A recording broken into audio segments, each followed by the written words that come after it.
তীব্র গরমে জ্বালানি তেল কেনার লাইনে হাঁসফাঁস দশায় মানুষ। ঘন্টার পর ঘন্টা অপেক্ষায় ভোগান্তি পৌঁছেছে চরমে।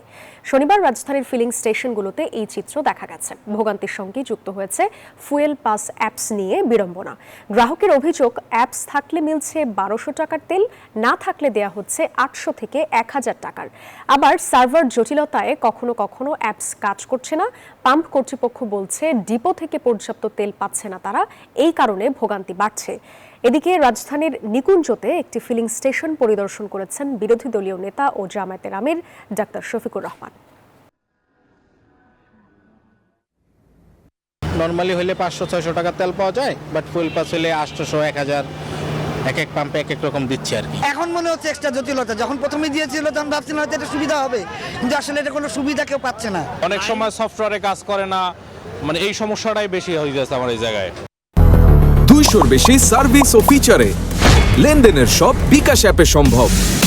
ফিলিং স্টেশনের আজকের চিত্র জানাতে রাজধানীর তেজগাঁও থেকে যুক্ত হচ্ছেন সহকর্মী মামুন ইসলাম। যাব তার কাছে। মামুন, আজকে এমনিতেই তীব্র গরম, তাতে হাঁসফাঁস দশায় মানুষ আমরা দেখতে পাচ্ছি। জ্বালানির লাইনে যারা দাঁড়িয়ে আছেন, কি বলছেন তারা? ধন্যবাদ সাদিয়া আপনাকে।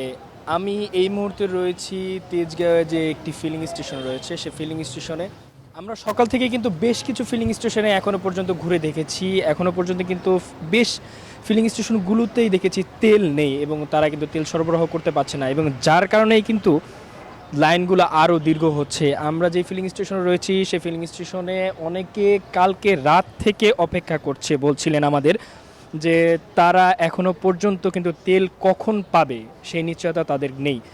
এবং আমরা বিভিন্ন পাম্প কর্মকর্তাদের সাথে কথা বলেছি, তারা আমাদের বলছিল যে ডিপো থেকে তারা কিন্তু এখন পর্যন্ত তেল পাচ্ছে না, যার কারণে তারাও তেল সরবরাহ করতে পারছে না। এবং আমরা যে স্টেশনে রয়েছি ফিলিং স্টেশনটিতে, এই স্টেশনটিতে কিন্তু লাইন প্রায় ১.৫ থেকে ২ কিলোমিটার পর্যন্ত গিয়েছে, এবং এতে কিন্তু যারা কর্মজীবী মানুষ রয়েছে তাদের কর্মঘণ্টা কিন্তু ব্যাহত হচ্ছে বলেও আমাদের জানিয়েছে। এবং দুপুরের দিকে কিন্তু জামায়াতে আমির পাম্প পরিদর্শন করেছেন এবং তিনি বলেছেন যে দেশে যে সংকট তৈরি হয়েছে সেই সংকট কিন্তু কেউ ইচ্ছাকৃতভাবে তৈরি করেনি, এটা বৈশ্বিক যেই দুর্ঘটনা, সেই দুর্ঘটনার কারণে কিন্তু এই সংকটটি তৈরি হয়েছে, এবং এটির মোকাবেলা করতে আমরা সবাই এ নিয়ে তারা কাজ করবেন। এবং আমরা আজ ঢাকার বিভিন্ন পাম্পগুলোই কিন্তু ঘুরেছি, দেখেছি যে ৪ থেকে ৫ কিলোমিটার পর্যন্ত দীর্ঘ লাইন।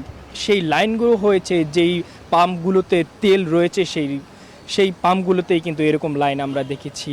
অনেকে কিন্তু দেখেছি যে তেল নিয়ে একটি যেই ফুয়েল পাসের যে অ্যাপস রয়েছে সেই অ্যাপস নিয়ে কিন্তু জটিলতায় পড়েছে।